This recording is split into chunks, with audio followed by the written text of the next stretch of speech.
This is your place for all things Grand Rapids Griffins and all things Toledo Walleye. This is the Hockeytown West podcast with your hosts, Brandon Cook, Nick Harrington, and Travis Foch.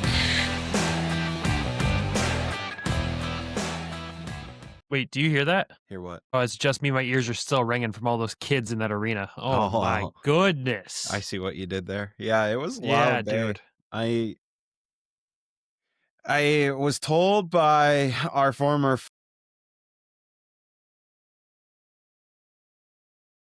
fishman Maddie to bring earplugs, and I didn't bring earplugs. And the noise didn't really bother me, but it was rather loud. Those kids can get loud. I mean, we had the biggest school day game ever in Griffin's history today in Grand Rapids. You had a school day game down in Toledo that we're going to talk about today. The volume that kids can get to is insane. Like, I looked at Tyler. He was at the game with me today. And during the start of the third, they start getting some of the kids out because of traffic and all that stuff, and whatever time their school ends. And I looked around, I'm like, there's only about 2 sections of kids left, and it still felt just as freaking loud. So was the arena like empty at the end of the game? Like overtime, was it pretty empty in there? Had to be. There was about 1 section of kiddos that got to see the actual result. Yeah, but it got pretty empty. I think there was 1,700 regular tickets sold or something like that. It was mostly kids. Well, that's 1,700 winning Wednesday tickets for next home game, right? That's 8,300. I think the kids get them too. I'm not 100% sure. Do they? But I would assume the kids get them too. So I didn't know.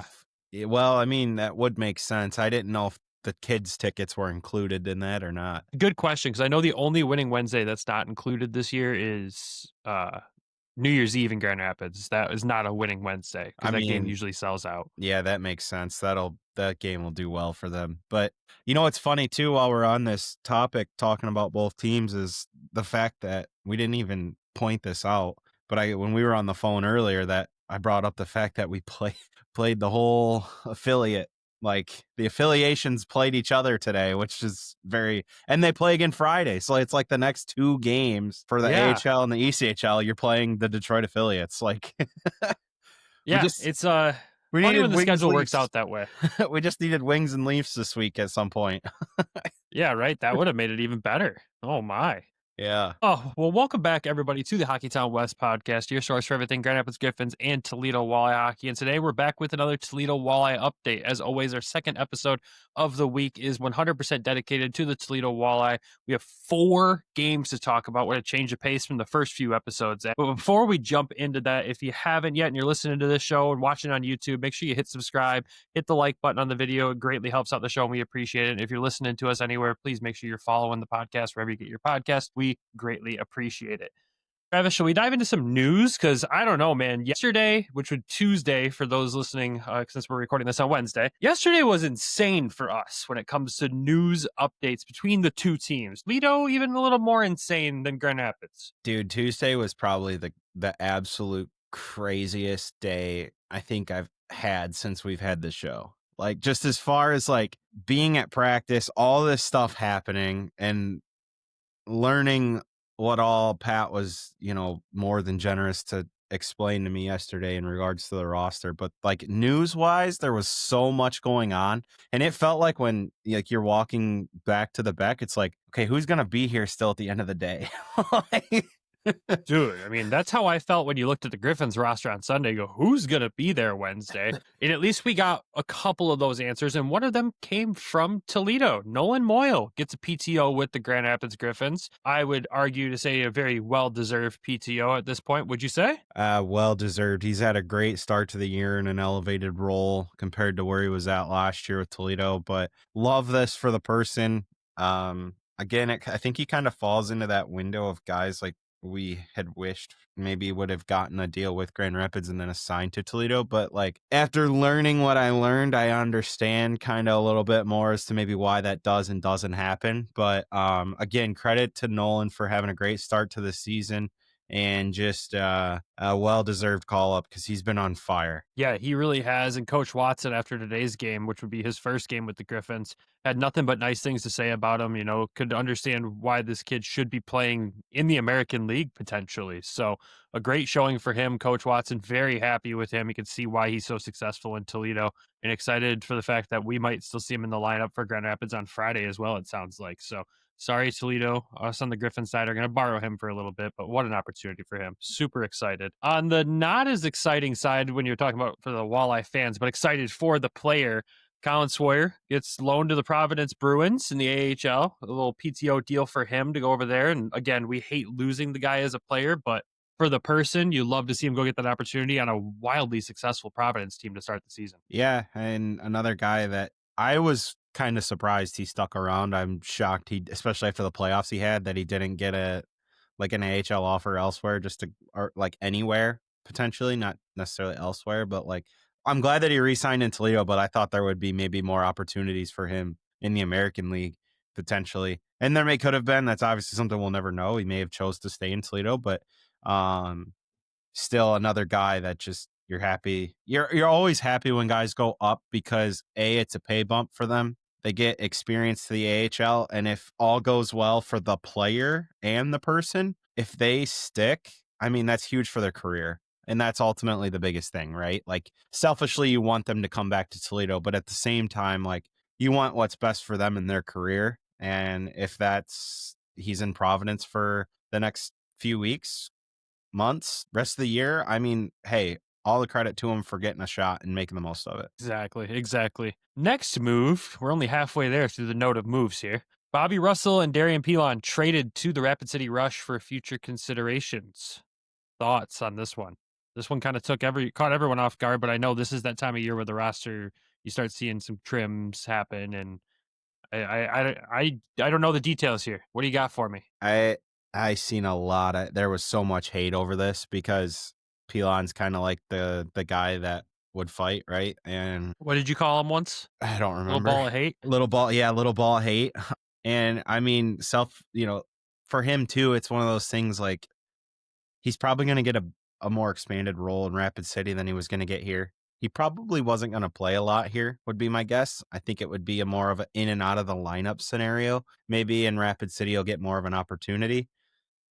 Now, for the fan side of it, guys, like, I get why they're frustrated. I get it. Like, yes, they want toughness. They've begged for it for years. But, like, I don't, like, is he going to be the guy that makes is he a game changer going to Rapid City? Like, are you going to miss that much? Like, for a guy that potentially was going to be in and out of the lineup yo-yoing?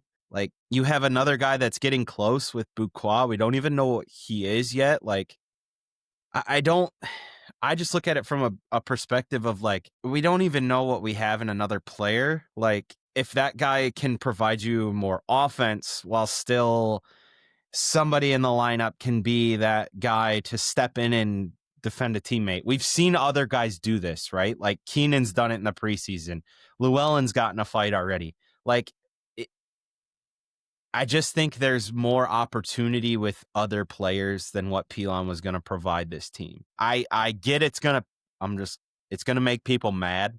Like, and I get where they're coming from, but I think long term it gives this roster maybe a little bit more skill, and they've shown a little bit more team toughness as a whole this year with how heavy they've played in moments. You've already seen a couple fights. Like, yeah, it was a big element of what Pilon does, right? Like, I get it. But at the same time, like, if you can find another guy to come in and maybe he doesn't, go out and lay a dude out in one punch, but can also provide that heaviness. Like, let's not forget about some of these guys. Like, the big one to compare this with is Buquois, because he's going to be getting close to playing, it looks like from what Mark said on Twitter. So, like, that's kind of your replacement. Like, he would be the guy to maybe then replace what Pilon was doing. And you want size. Pilon's what? I don't have his hockey DB up. I want to say he's like 5'10", 5'11-ish. Buquois 6'2".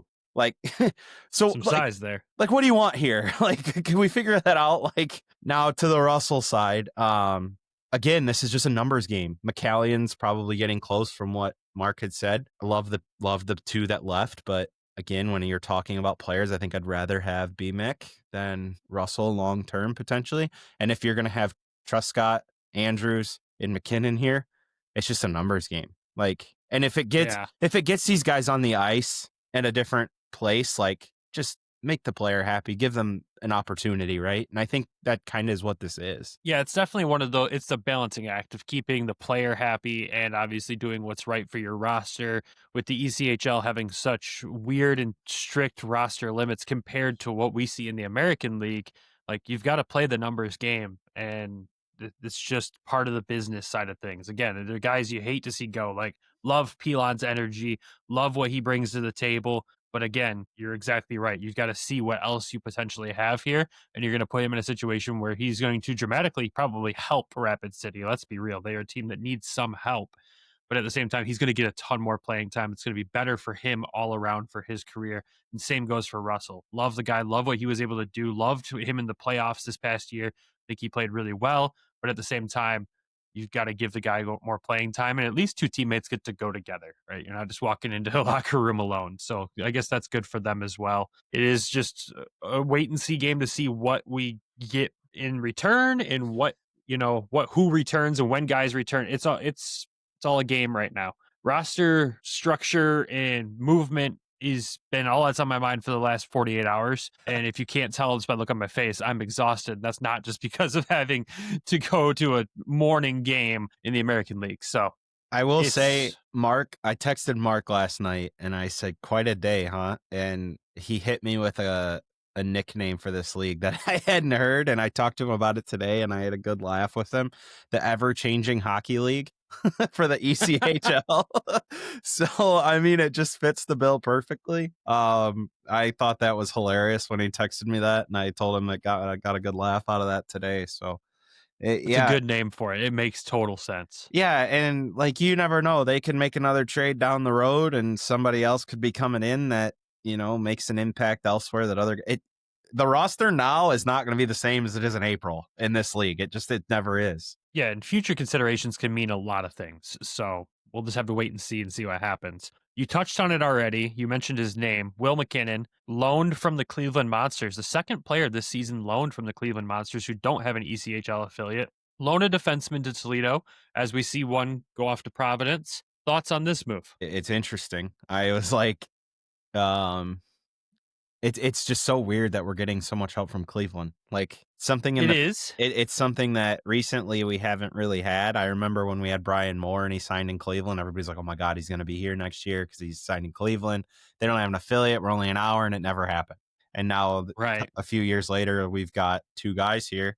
I think it's just a playing time thing. Like, wasn't getting a ton of minutes in Cleveland. Toledo's only an hour and 20 minutes from Cleveland, hour and a half max probably. So you're kind of in that, like, can we get him into a lineup somewhere that's close enough that we can have him here on an emergency if we needed him in Cleveland? And this probably, maybe this is part of why a trade was made. Like, they needed another roster spot. So yeah, when you look at that, that's a definite possibility. I look at it as, go ahead. Some of it too, like with Ross, it's just popped into my head. I didn't mean to cut you off. It just literally popped. Is like, they have an ability to now, if like a forward were to get hurt, they could go 11-7. Yeah, it's true. They have so many defensemen that, like, there's always that option. Or if you just want to switch it up, right? I think that's maybe not an ideal run for a long term, but it gives them a flexibility to do it. They did it a couple times last year. Yeah, I mean, I get to experience Coach Watson, who does it all the time in Grand Rapids. Like, it's totally fine to run that way, and sometimes it's even better when you can start mixing up guys like that. That's where you can also identify new pairings, new matchups for your team. When you throw an 11-7 roster out there and go, all right, let's see who's clicking right now, and you might find a new line out of that whole deal. So I think the thing for me out of the whole deal is, you look at Cleveland sending one guy, and Nolan Lalondes, down there to start the season. One, getting a ton of playing time with all the situations happening, obviously. But two, like, they have to feel comfortable with how he's being treated there to be able to go, okay, hey, we're going to send another guy.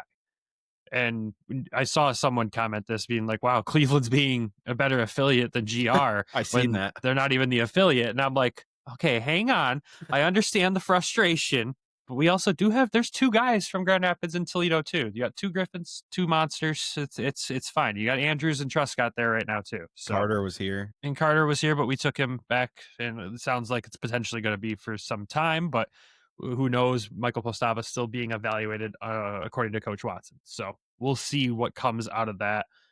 But it's just interesting, and I guess thanks Cleveland. Oh, that hurt to say. Oh, Brandon's gonna hate man. doing this show half of the back half every week if we keep getting monster players. As long as we haven't played against these players with the monsters yet, and when they return to the monsters, there's not friendly fire. I can think of one player in particular who went from Toledo to Cleveland on a PTO and scored on us, and we're not going to talk about it.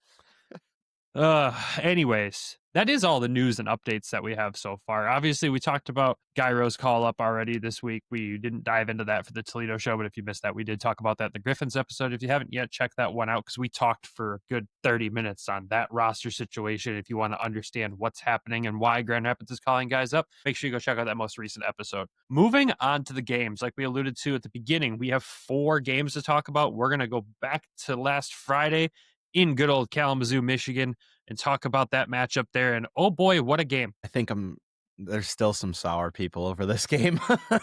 Should we just get to the sour part now or work our way up to it? I mean, we can dive into, well, I mean, it all kind of ties in. Obviously, they lost the game 5-4, right? Yeah. And to lose by 1, and the goal that we're referring to is the third goal. It's a shot. It hits Carter's glove. It hits the crossbar, and they rule it a goal on the ice. The video replay didn't work, apparently. Wasn't working on the tablet. They can't use the screen above them because, I get rules. Yeah. Then they go to the goal judge. And when they went to the goal judge, I was like, we're screwed. Like, this is going to happen. They're going to call this a goal. And yeah. So obviously, I think everybody's probably seen this. If you're listening to the show, you've probably seen it somewhere already at this point. Yeah.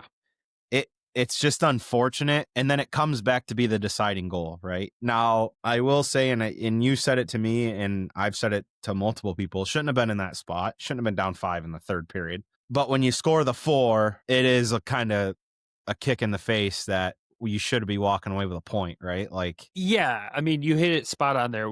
That was the third goal of the game. They were down 3-0 at that point. You can't blame this one thing for the reason your team lost because they shouldn't have been in that position. Then they go down 4-0, and then they go down 5. Like, it's you shouldn't be in that position as a team, so you can't sit there and be like, that goal cost us. Yes, in reality, it cost us a point in a division that looks like it's going to be very tight this year. And that's going to be the frustration probably all year long. The refs screwed us, the officials screwed us, but the rules are the rules. And if the tablets didn't work for review, that's on the league. The league's got to make sure that stuff is up and running before a game starts. Like, that's got to be functional. I understand the service in that ancient barn in Kalamazoo isn't great. So I get it. Things happen. Technology's fun. Trust us. We deal with it all the time. But you got to get that call right when you're the ref on the ice, man. Like, he hit the crossbar and out. There's no indication that netting moved. That puck was up high. You would have seen net move. Yeah. That's just... I don't even think the goal light came on either. And they ruled it a goal, which is even crazier in the whole situation. But yeah. Around, we could talk about this for a half hour. My only question is LASIK included in the ECHL official healthcare package? That's what I need. That's my only question. Sorry. Anyways, yeah, we don't need to continue talking about this. It's been talked about at length throughout the fan base for the last 4 days. I will say the effort in the third period was incredible. Sensational. To get it back. And what sucks is I even sent a text in the group message and I said it to Kelsey. I was like, after they scored the second one, I said, they're going to score 2 more and lose this game 5-4. And that third goal is going to end up costing them, but they shouldn't have been in that position. And it sucks. I will, like I said, though, the effort, incredible in the third period, just needed that for the whole 60 minutes. Yeah. And I mean, when you look at the stat lines of the game, you play that game 6, 7, 8 times out of 10, you're probably going to win that game. You need the better effort in the beginning of the game. But to come out the way they did, score 4 goals in that third period there, 2 of them on the power play. Jacob Truscott got his first ECHL point, so congratulations to him. I mean, Ambrosio, Dickinson, Hawkins, Sawyer, all of those guys contributing on the goal side there. Unreal. The question I guess I have for you, I mean, obviously the effort on the ice wasn't great. You put this game on gyro or no? No, not at all. Not even close. That's what I thought. The first goal, I mean, dude's left wide open in the slot. I think Carter's expecting a fastball. He gets thrown a changeup. It's a tough goal. Again, don't leave a guy wide open in front of the net. Obviously the third goal is just didn't even go in. The second goal, I think Carter would even tell you that he would want back because it went through like right here. Like he got a piece of it and he couldn't squeeze his arm and it trickled through and in. So that's a tough one, right? The fourth one, I don't even know if he saw it because it was from like the top of the circle and the camera angle. There's no way he saw that. Now, again, without maybe a better angle, I don't know. But the one that was the backbreaker was the fifth one. Like it's 4-0. You got to at some point stop the bleeding and you give up a 2-on-1. Like, and to Kalamazoo's credit, great execution, cross ice pass and elevate, right? Like when you're 2-on-1, when that puck goes across, you got to get it into the top third of the net. And they did it. I mean, it was just a good play. And in reality, you look at a couple defensive lapses, Toledo probably wins the game 4-2 if you cover guys or don't give up odd man rushes, or at worst it's 3-3 and you're going to overtime, like, or 4-3. I don't know. That's the thing, you'll never know, so you can't really dwell on it. Yep, it's gonna, like I said, it's gonna be something that's been talked about for a while. It'll be talked about probably through the rest of the season. That goal somehow will get brought up at some point in time by somebody. I won't even try to read into the fact that the ref calls a goal like that and you go, what the heck? And you go, oh, Kalamazoo had no penalties in this game either. Oh, interesting. Yeah, crazy. Yeah, it was just a weird game.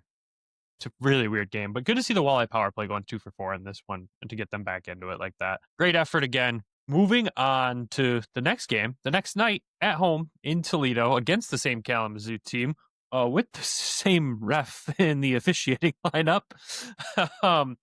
Would have got a warm welcome to Toledo, as most officials do. You were there. I was there for this game. Yeah. It was great. It was so good to be back at the Huntington Center, man. It's earlier this year for me to get down to a game. Last year, I don't think I made it down there till closer to Thanksgiving. So it made it just about a week late. I'll take it. But it was a great time. Love being in that barn. Love the fans. Just love the atmosphere. Every time you go there, it's just like, yep, it's my favorite place to watch hockey. No offense to everywhere else that I've watched hockey, but it's my favorite place as a fan to watch hockey. 1000%. Thanks for the seats, by the way. They were great. Yeah, they're not bad. No, they are not bad at all. Well, let's talk about this game because the Walleye come out the Walleye come out of this one with a 5-2 win. And again, you look at the effort in the comeback attempt the night before, and you look at this game and go, all right, that's more like it. That's probably what the result should have been the night before. But hey, we've got it here. Walk me through your overall thoughts on this game. So just to kind of break it down, I think the second line was the best line of the game. That Ernst Smirnoff Moyle line was cooking. It was humming. It was probably the best line on the ice between both teams, I thought. Nolan played incredible. He thought he was really good in this game. And then tries for the goalie goal as we're going downstairs and we missed it. If he would have scored that and I missed a goalie goal because we were going to do media, I would have been pissed. Because I've never seen one in person. Obviously, it feels like you have a better chance getting struck by lightning to see one of those in person sometimes.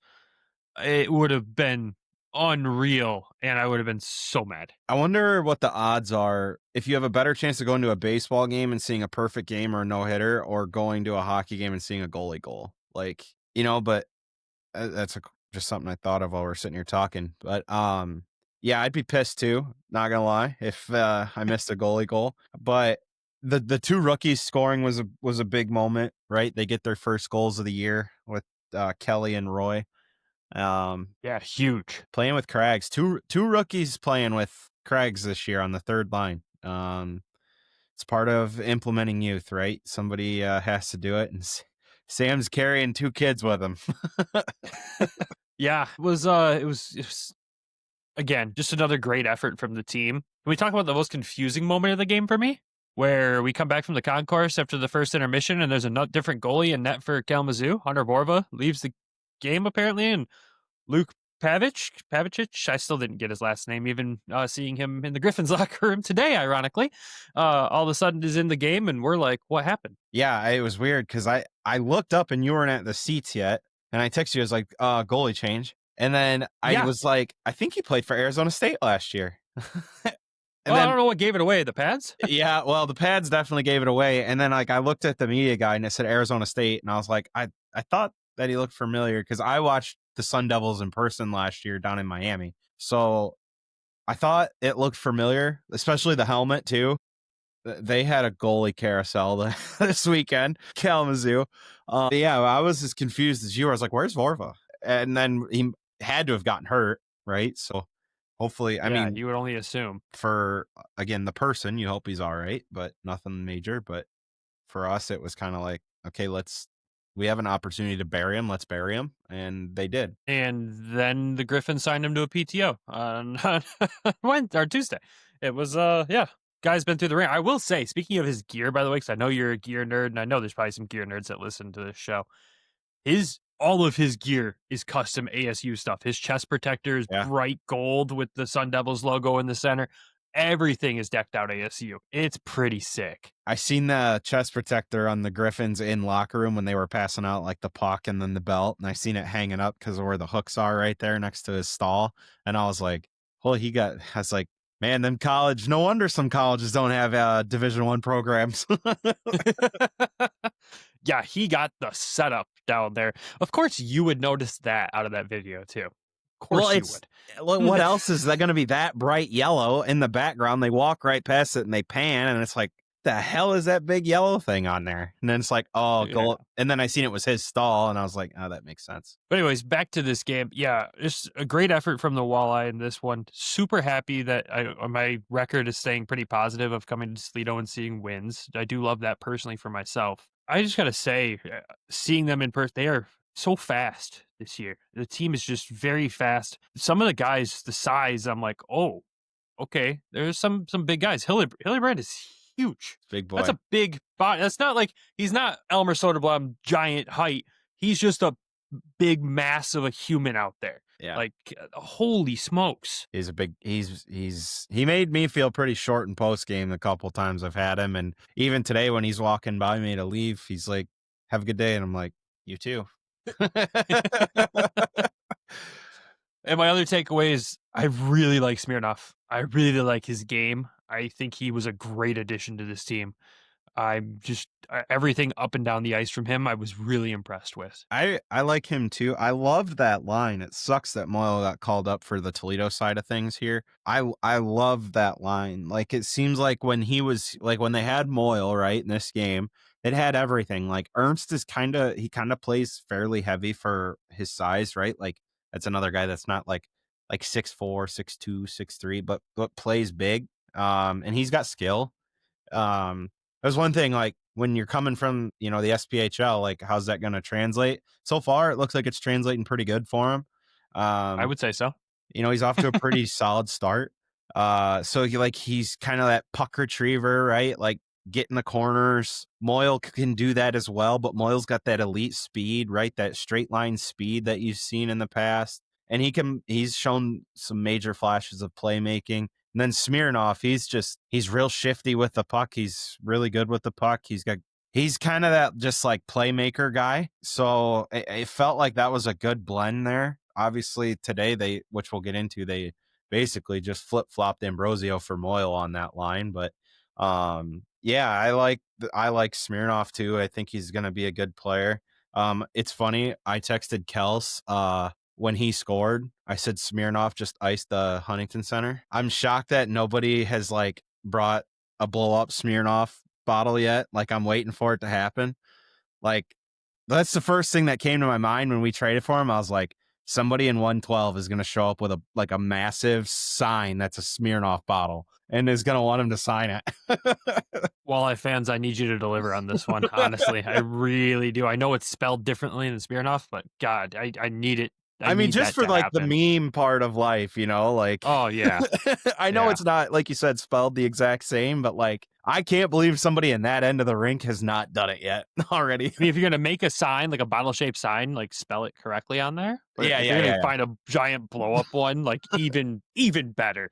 That thing bouncing around 112 there. Oh, even better if he scores. I forget what they called the section at the sports arena. If it was like somebody in the comments that was at Storm games all them years ago can remember. My dad probably remembers. It was like either the Budweiser zone or the Bud Light zone behind one of the nets. It was like the Budweiser goal zone or the Bud Light goal zone, something like that. Somebody will have to let us know. But like that's the instant vibe I got. I was like, it's gonna become the Smirnoff zone. You know what? I could see it, and I'm here for it. And if it hasn't happened by the time I come down to my next game, I'll do my best to find one. Anyways, back to the game. Last takeaway from me from the game. I know you talked a little bit about him already, dude. Nolan Lalonde, he's good. This kid, as he was described to you in post game today, he's a gamer. He is absolutely dialed in when he's on the ice. Like, I know he's a monsters player, prospect, whatever you want to call it. They've got a solid goaltender here that's really developing very well already. And obviously, he's having to take a big load right now with Gyro being in Grand Rapids. So I was just really impressed. He's really twitchy, which I always love a good, fun, twitchy goaltender to watch. It just makes the position seem that much more exciting because the saves seem just that much more wild. But he's got some skill. Yeah, he's young, he's athletic, gamer was said. It's the perfect way to describe him. And yeah, it's crazy because he even was like kind of thrown to he even said it's kind of like being thrown to the wolves a little bit. And he said that today, it kind of reminded him of how he started his junior career. So, and listen, I mean, clearly so far, he's the next guy that's going to kind of carry the workload, it seems, because he's started 3 straight games, obviously. So it's just a very big opportunity for him. Excited for him. Obviously, I'd like to see Liam at some point just to see what we got. We don't, again, you don't know what you have until they play. I'm sure he'll get a game here at some point, but yeah, Columbus might have found something here, even if if it's an AHL level guy, like still you gotta find players, right? And you gotta have those types of guys. So Gotta have that depth. It's important.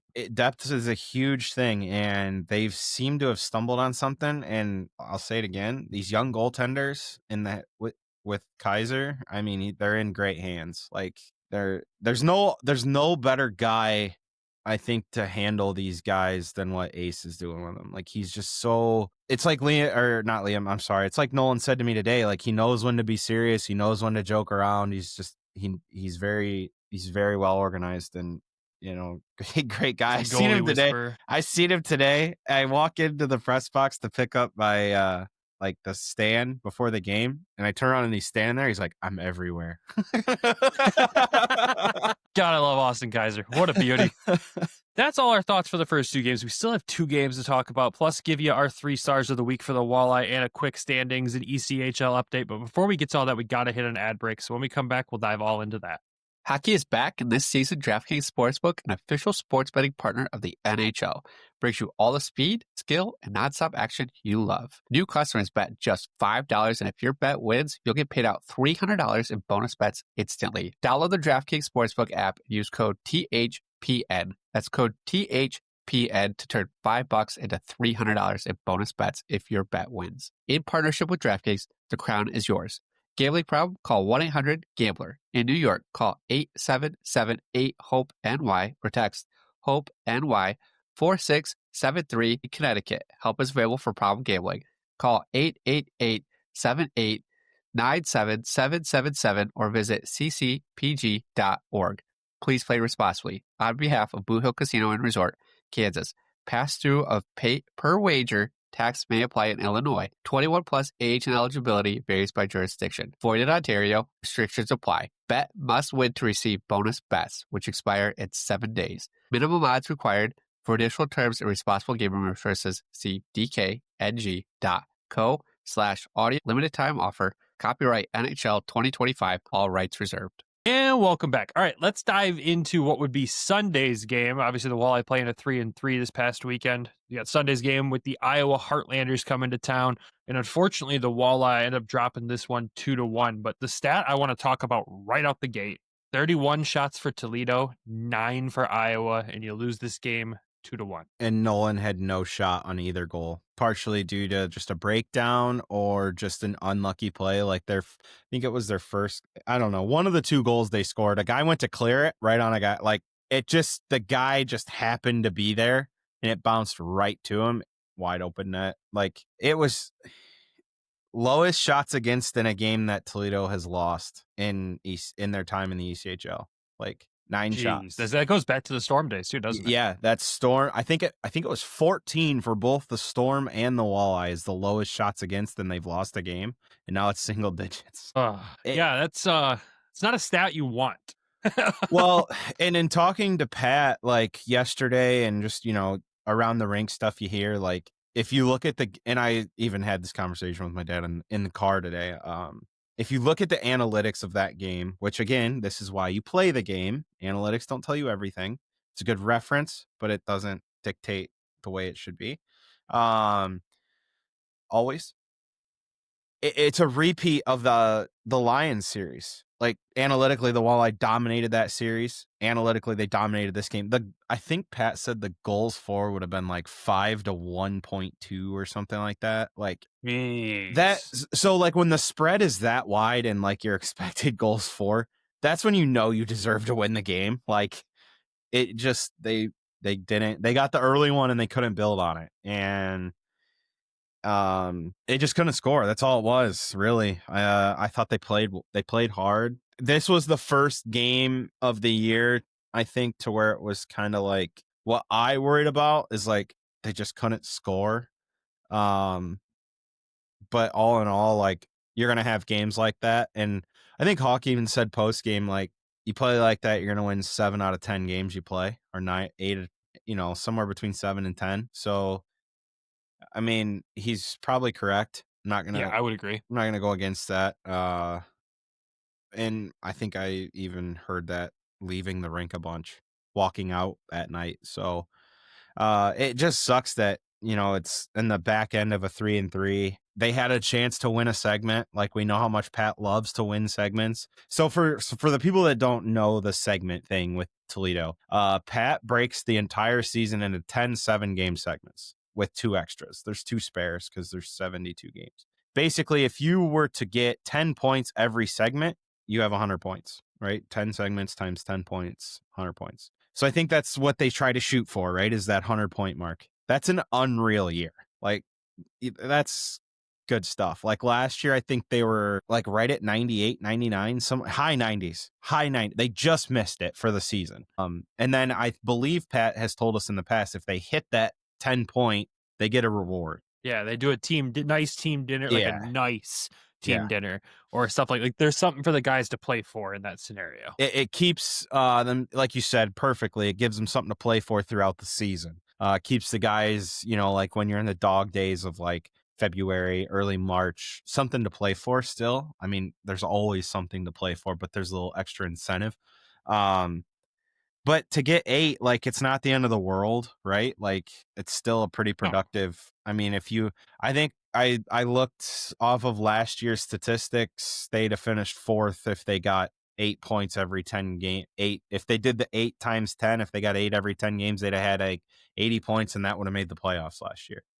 So yeah, and too, like a team coached by Pat's always good for a 10+ game heater. Let's be real. Well, I think there's going to be a couple segments to where maybe they get 11, maybe some they get 9. So it's going to probably come out in the wash somewhere. But yeah, if you can win like 6 of the 10, you're guaranteeing yourself 60.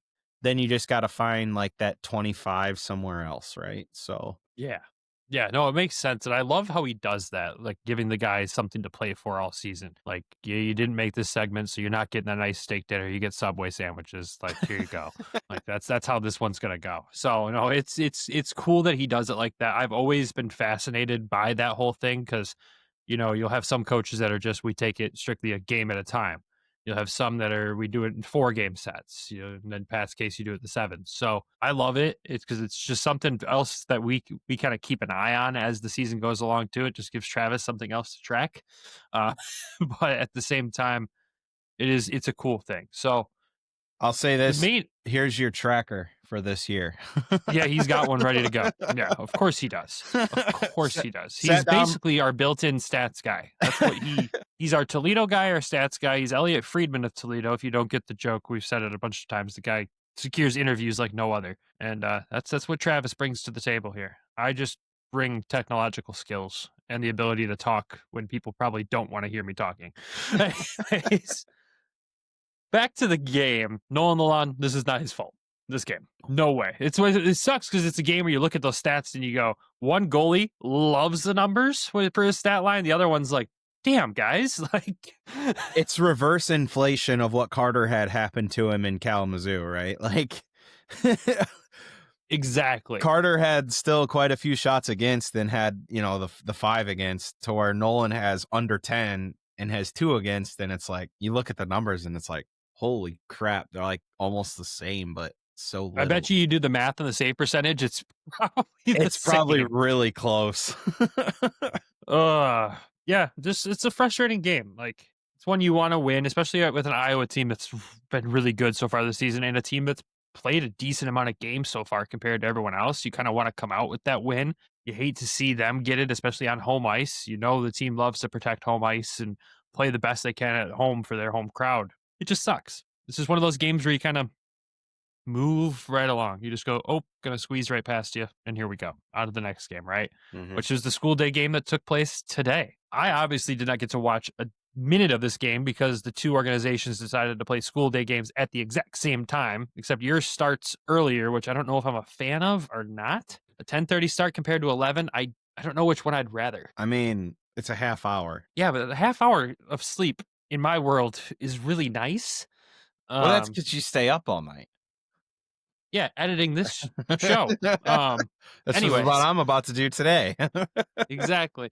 No, I mean, those school day starts, they're always weird. But the history of the walleye and school day games usually isn't a positive result that we're talking about afterwards, right? No, it's not. And today's a different story. Yeah, they have struggled with the morning games. And give me one moment. I have it here. Of course, in the 16 morning games overall since 17-18, they're 6-7-3 going into today. So they just got back to hockey 500 today, and this was their first win, at home in the morning since November 16th of 2019. Dang.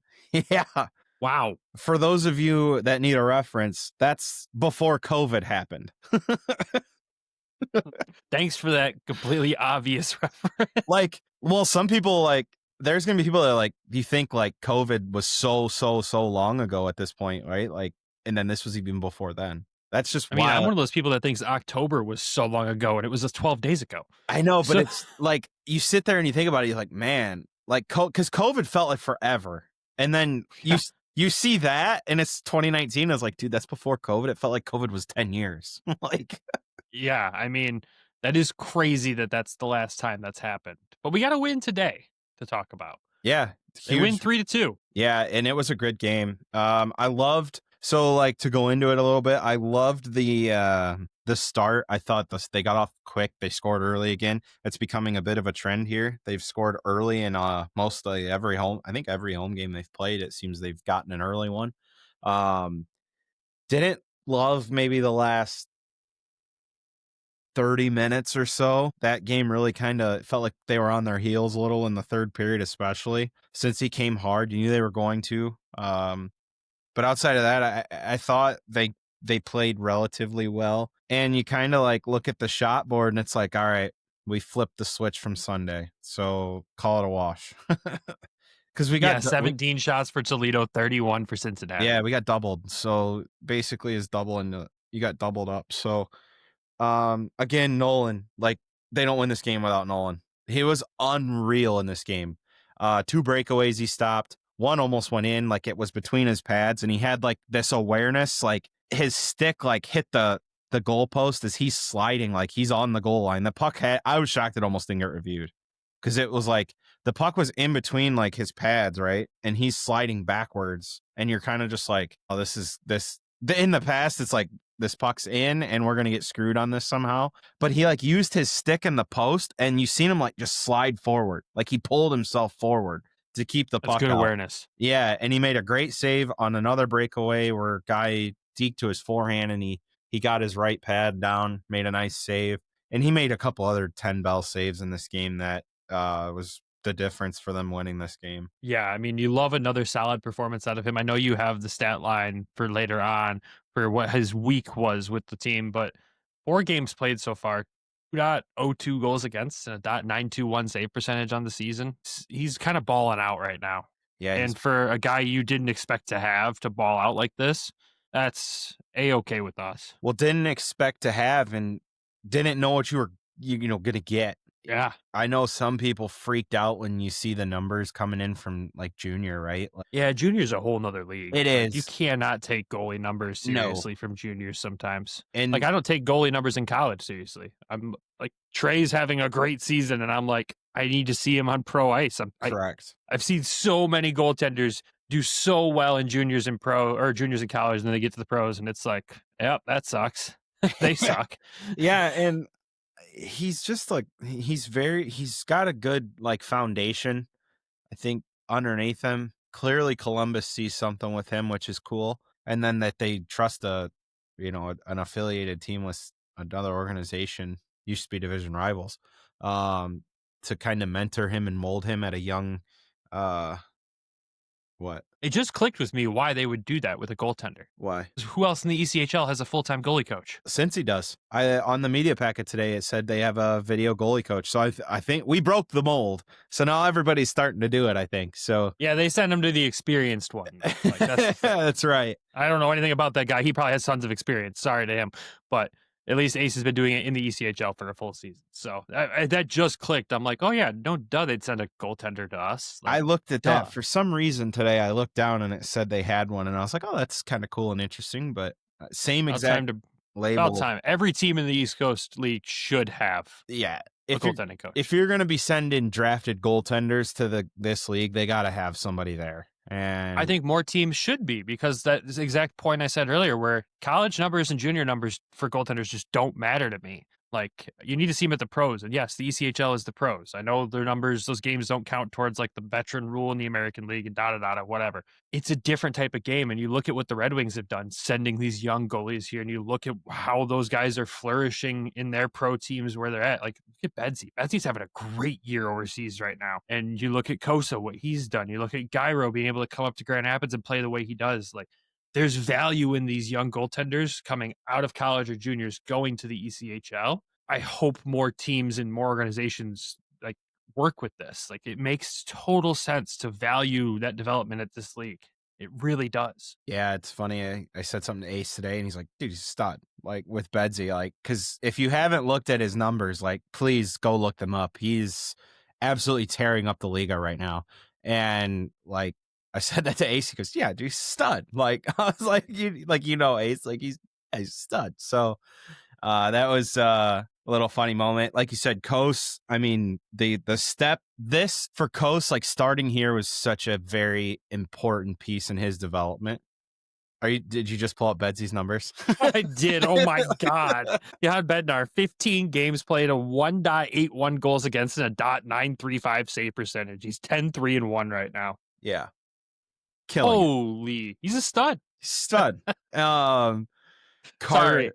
Carter's development, like the step he took last year, you've seen, like, outside of an outlier game in Toledo and getting thrown into a really bad situation last weekend in Chicago with the Griffins, like, you take those two out, he's had an incredible start to the year. Actually, I would go to the well of half the goals that have been scored on him in the American League. He had no chance. Yeah, because I do not fault him for the Chicago game. And even the goals today, we'll talk about next week. I'm like, not really his fault. Griffins, stop giving up shorthanded breakaways, please. Correct. Bedsy and Liga, like, Leth didn't have. Leth was here. Leth didn't.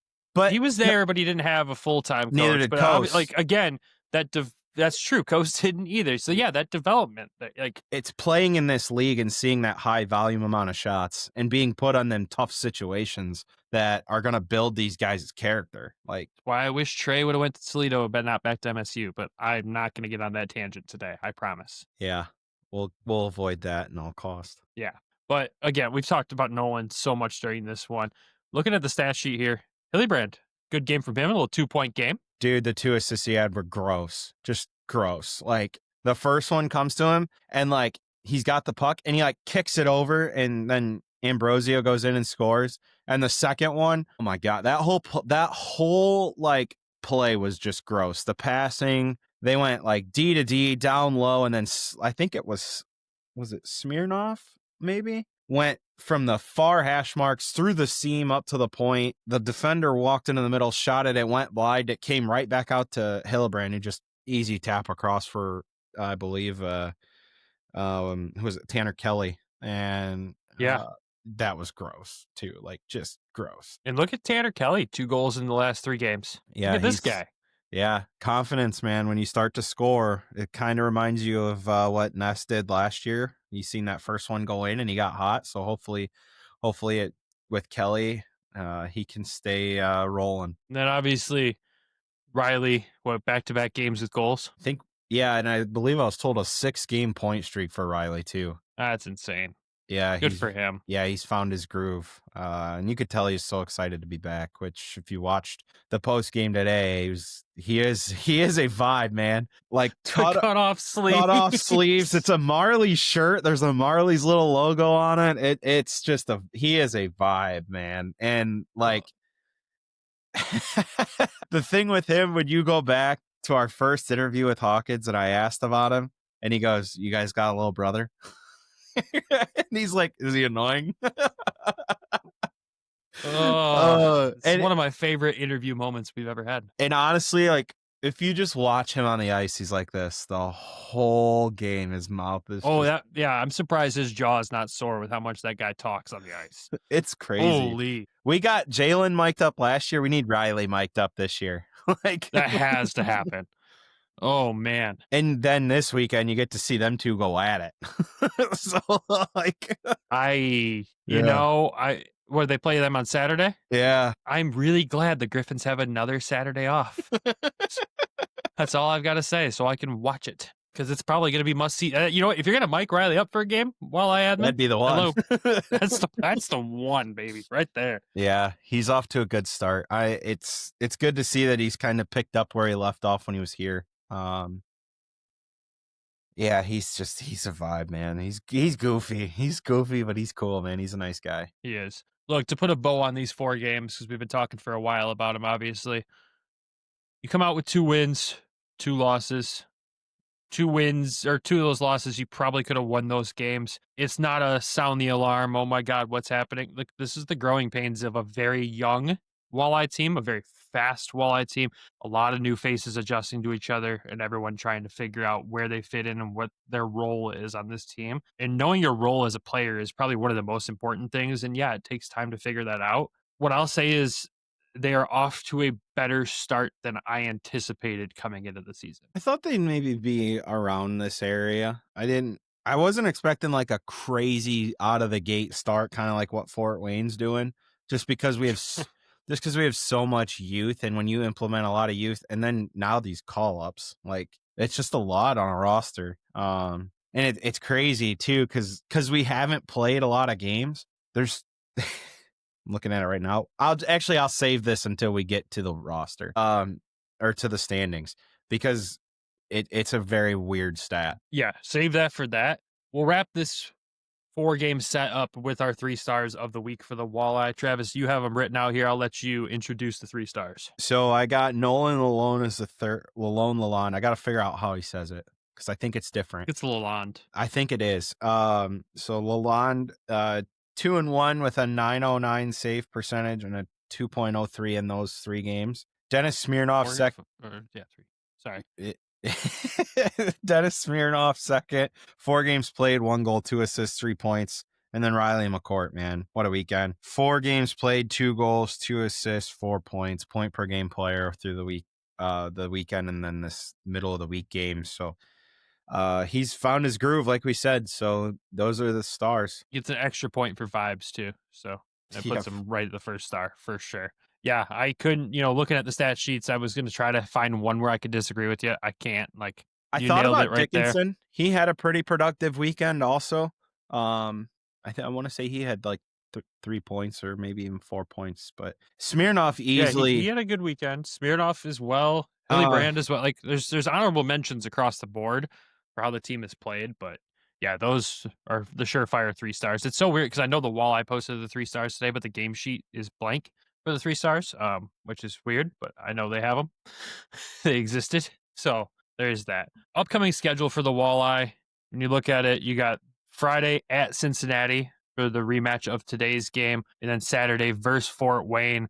This game should be a battle. As we'll talk about here with the standings, Fort Wayne off to a great start to the season. These 2 teams hate each other. This is going to be probably must-watch hockey with the Griffins being off that night. If you're not watching anything else, we'd recommend watching the Toledo Walleye take on the Comets. It'll probably be a pretty dang good game. Over to the standings. Oh, go ahead. No, I just wanted to say it's going to be a really exciting matchup Saturday night downtown. Yeah, it's always all time against those 2. It really is. Moving over to the standings update. We'll give you a little ECHL update around the league. Obviously, we'll start with the Central Division because that's the one the Walleye play in, if you didn't know. If you didn't know that by now, I don't know. I can't help. I'm sorry.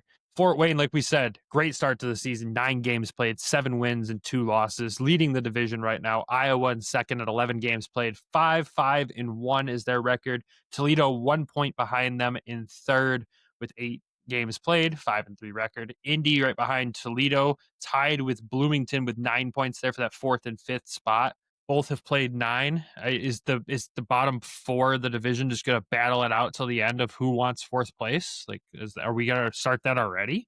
Well, the one thing I wanted to bring up before I answer that, I'll answer it first. Yes, potentially. We'll see. It's very early. If we're still talking about this after Christmas, then we can bring that up again. The weird thing about this, as you look at the standings, there's 2 teams over 500. Fort Wayne and Toledo's in 3rd place because of games played.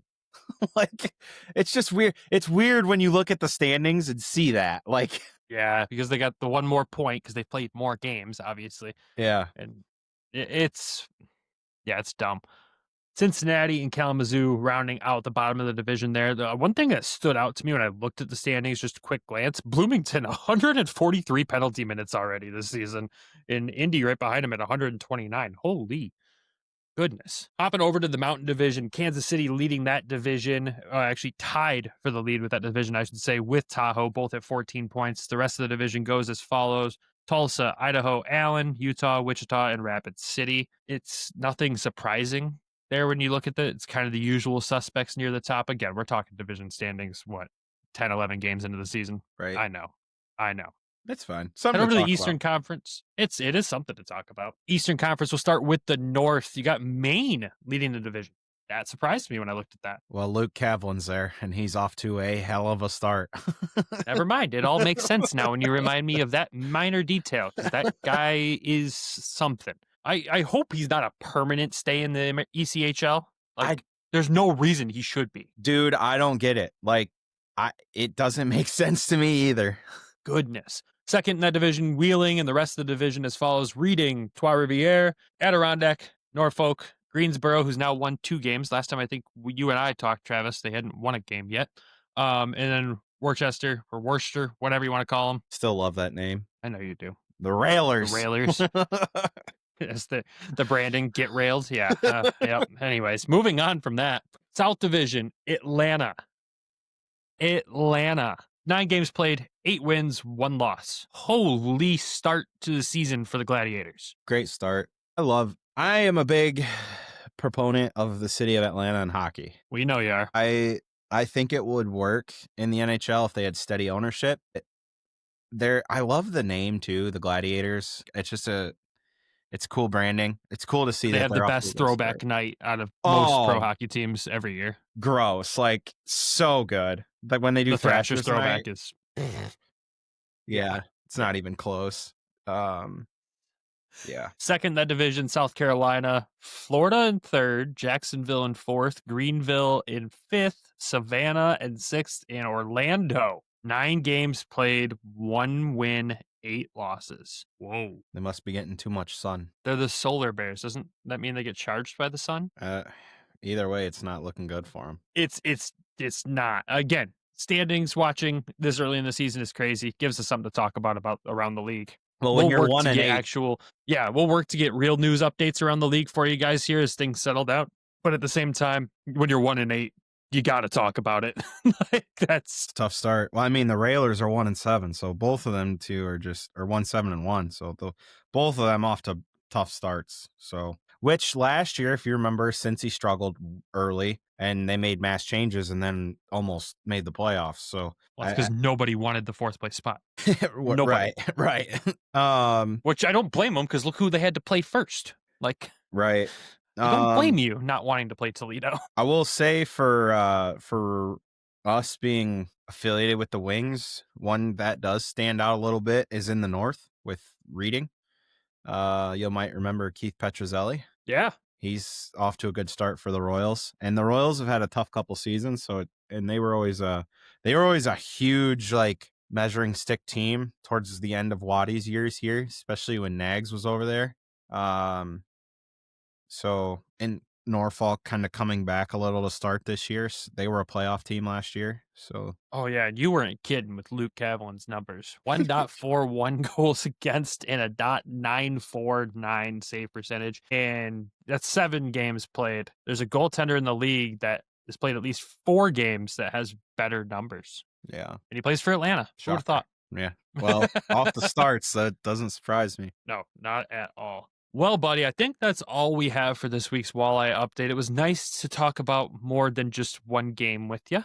I know I missed the last Toledo episode. You and Nick handled that one, but it was nice to be able to recap multiple games. One, it gets me back in the flow of recapping multiple games when you look at the Griffins schedule and how light it's been when we had multiple games to talk about. I felt so out of sync because it had been so long since we talked about multiple games. So I'm glad we have a lot of Walleye action to talk about.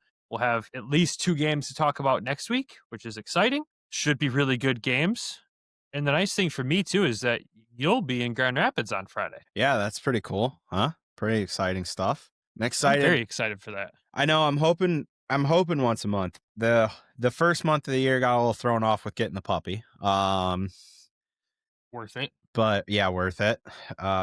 He's doing pretty good. It just works out, right? Like I'll have to cover the game that Toledo's playing while I'm sitting in the press box with you guys. But I'm excited to come up see you guys. It sounds like Nick's even gonna make that game, he said. So yeah, it should be all 3 of us there for that one, which will be nice. And it's also cool when you get to come up here and there is at least 2 guys from Toledo playing in GR right now. So there's that kind of aspect too, which I do like that. Maybe we'll just get you to be able to talk to both of them. Is that so? Is this do we have to file this with the league as a loan to Grand Rapids?